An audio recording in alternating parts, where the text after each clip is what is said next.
Morning friends देखो केते जोर सकाल सकाल वर्षा है मात्र 8टा बाजी आउ जोर वर्षा पवन पूरा सांघातिक हो मझे हो नाला आपण आड़े बोधे हो आम आड़े नाला एवं स्टार्ट हो वर्षा केते जोर हो देखिए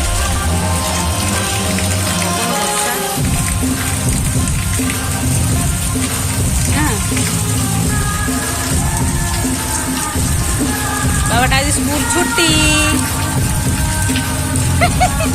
आउ तो स्कूल जाई परिबु ना न खुशी ना खुशी अच्छु कि अच्छु खुशी खुशी ना मो पो स्कूल जीव से खुशी सान वाले ता रेनकोट पिंधि जाई लेके अछि मोर रेनकोट से काई पिंधि गला मो के स्कूल एते जोर वर्षा हो के 8टा बाजी 10टा बजे स्कूल को देखले वर्षा से छड़े जीवन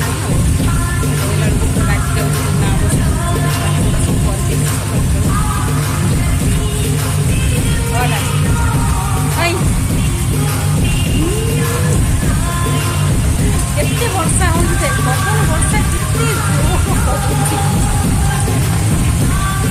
बढ़िया लगे सकाल सकाल ठंडा ठंडा लगे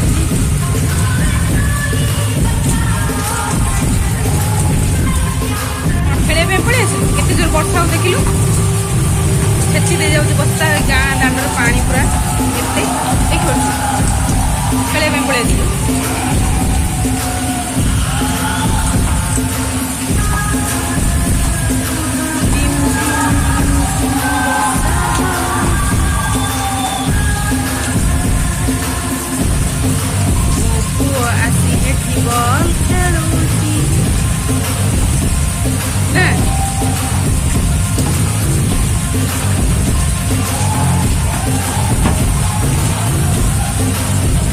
वर्षा माछ आसुच बहुत जोर वर्षा ये छाड़ी जाइए वर्षा ना ये छाड़ी जाइए बाहर टार न बासिले कौन कर घर भर गंधी आईस सफा कर भाजुची आई पोई कटा ही अच्छी आलू भी अच्छी पोई आलू चिंगुड़ी तरकारी हम एपटे नणंद आमर पठे माछ फ्राए भी हम चिंगुड़ी भजा सरीगला माछ भजा हो भात बसई नी मोर मन नाला भात बसैली मैंने जो वीडियो मु अपलोड करी से वीडियो आमर भाई माने भाउज मैंने सब देखी बहुत व्यस्त हो फोन करते से फोन में व्यस्त हो कड़े भी पड़ जाइए फोन में कथा हो मुझे नाई मुझे ठीक अच्छी माने सुस्थ अच्छी गरम एमती होता वर्षा हो जोर भी आज भी बहुत जोर भी वर्षा होती कौन देवी हाँ मोबाइल देवी मोबाइल देवी स्कूल पलि आसला शीघ्र वर्षा हो मोबाइल देवी हाँ ठीक अच्छे आगे चलतु देखु वीडियो केमती लगुच कमेंट कर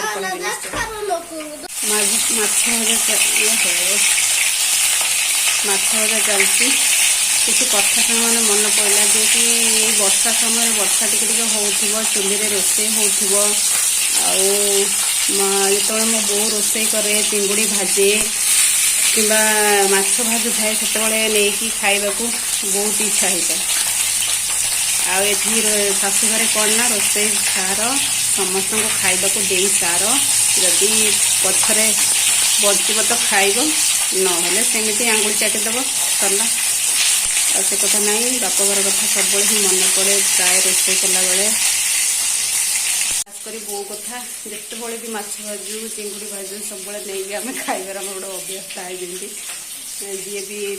जी भी माने पहुँची गला मो भाई भौन भितर सी जाकि सांगे सांगे माने जमी चिंगुड़ी हो माछ हो भजा माछ आम निहाती खाइबु चिंगुड़ी भजा माछ हो छोट माछ आम निहाती खाइबु आशु घर को आसला टे ओलट झील मैंने ना झील मान निश्चय टे चेंज हम अलग हम चलो ए आम पिला मानक दौचु आम बाड़ीटा को बंद कर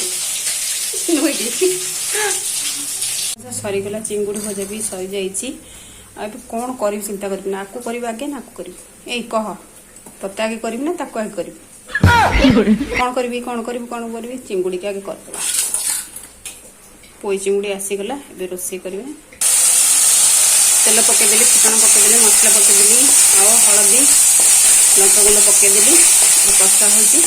ସେମାନେ କହିଲେ ମୁଁ ସୁସ୍ଥ ଅଛି ବୋଲି ଏତକ କରିପାରୁଛି, ସମସ୍ତଙ୍କୁ ଖାଇବାକୁ ଦେଇପାରୁଛି।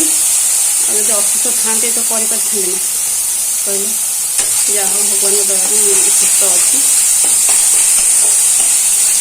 ତାପରେ ଏଇଟା ପକେଇଦେବା।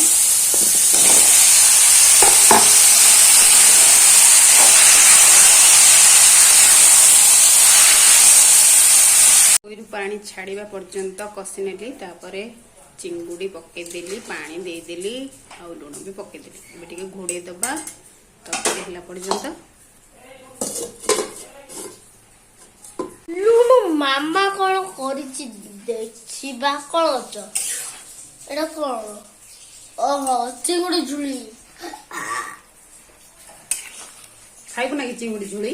ହଁ ହଁ ଝୁଳି। ଆଉ ଏଇଠି ମାଛ ପା ତରକାରୀ ହେଇଗଲା। ମାଛ ପାଇଁ ମସଲା କଷା ହେଉଛି।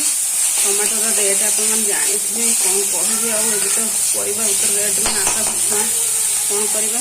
ଏ ଦୁଇଟା ଆମ୍ବୁଲ ଭିଜେଇ ରଖିଛି, ଦେଇଦେବା। ତାପରେ ଏଥିରେ ମାଛକୁ ସବୁ ପକେଇଦେବା। ମାଛ ସବୁ ପକେଇଦେଲି। ଏବେ ଟିକେ ଘୋଡ଼େଇ ନେବା। ହେଇଗଲା ମୋର ମାଛ ଫ୍ରାଏ। ଚିଙ୍ଗୁଡ଼ି ମାଛ ଝୋଳକୁ ମାଛ ଫ୍ରାଏ ଯେ ଖାଇବା ପୁରା ଜମିଲା। କିକୁ ତାପୁଙ୍କର ଖାଇବା ରେଡ଼ି। ଏବେ ଚାଲ ତାଙ୍କୁ ଦେଇଦେବା।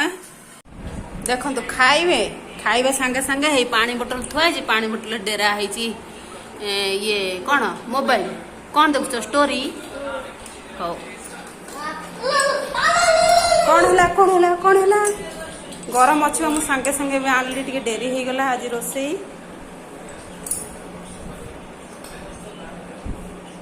ଜେଜେ ମାମା ଖାଉଛନ୍ତି। ଏଇ ତପୁ ଡୁଙ୍ଗୁରୁ ବାବା ଠିଆ ହେଇଛି।